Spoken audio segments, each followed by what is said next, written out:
নমস্কার বন্ধুরা, welcome to my page only Antara. আজকে তো রবিবার, তাই একটু স্পেশাল খাওয়ার দিন।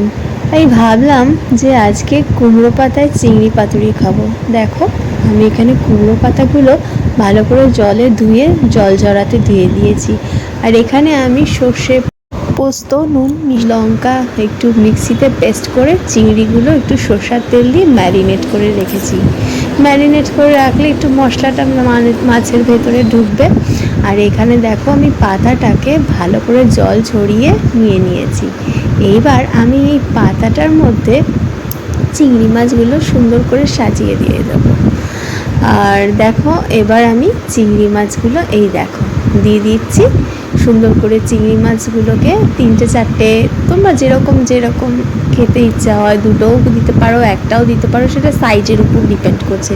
যেহেতু এগুলো একটু মাঝারি সাইজের চিংড়ি, তাই আমি এখানে তিনটে চারটে করে এক একটা পাতায় দিয়েছি। আর একটু সঙ্গে ভালো করে যে ম্যারিনেট করা মশলাটা, ওই মশলাটা দিয়েছি। আর একটু কাঁচা সরষের তেল আর একটা করে কাঁচা লঙ্কা দিয়েছি।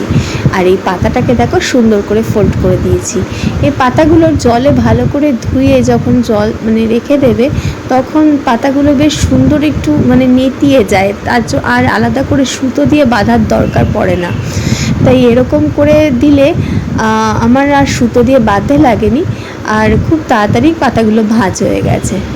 এই দেখো, আমি এখানে আমি কতগুলো দেখো পাতুরি তৈরি করে রেখে দিয়েছি আলাদা করে। আর আমাকে সুতো দিয়ে কিন্তু বাঁধার দরকার পড়েনি।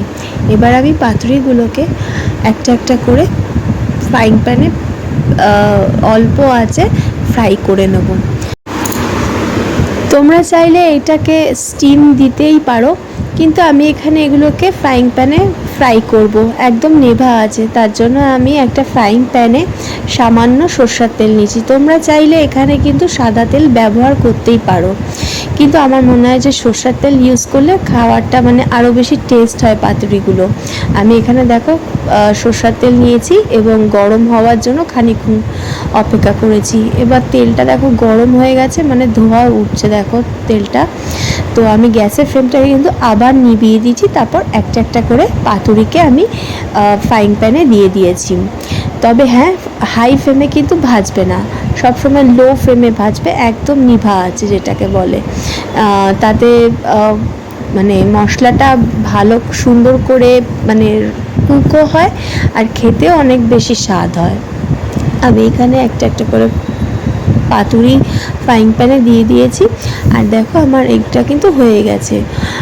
বেশিক্ষণ যদিও লাগে না এটা বানাতে, ওই মিনিট 3-4 মধ্যে কিন্তু ভালো করে ফ্রাই হয়ে যায় লো ফ্লেমেই। আমারও দেখো এখানে কিন্তু বানানো কিন্তু হয়ে গেছে। আর আমি এটাকে প্লেটের উপর তুলেও নিয়েছি। চলো এবার খুলে দেখা যাক কুমড়ো পাতাটা, যে ভেতরে পাতুরিটা কীরকম লাগছে। ওই দেখো, চিংড়ি মাছগুলো কিন্তু আস্তে আস্তে উকি দিচ্ছে। দেখতে পাচ্ছ? চিংড়িটা ভালোই কিন্তু লাগছে দেখতে, তাই না? শুধু দেখতে ভালো হলে হবে, খেয়েও তো দেখতে হবে কীরকম হয়েছে, তাই না? এবার চলো আমরা খেয়ে দেখি কীরকম হয়েছে। শুধু শুধু খাবো? এই তো ভাতও চলে এসছে। এবার ভাত দিয়ে খেয়ে বলবো যে কীরকম লাগছে খেতে। ভাত দিয়ে খেতে কিন্তু একটু গরম ভাতের সঙ্গে কিন্তু এরকম পাতুরি মন্দ নয়। আর সত্যি বলছি, সেদিনকে কিন্তু এটা খারাপ হয়নি, খুব ভালো হয়েছে। তোমরাও বাড়িতে বানিয়ে খেও। আর আমার পেজটাকে প্লিজ ফলো করো আর লাইক করো।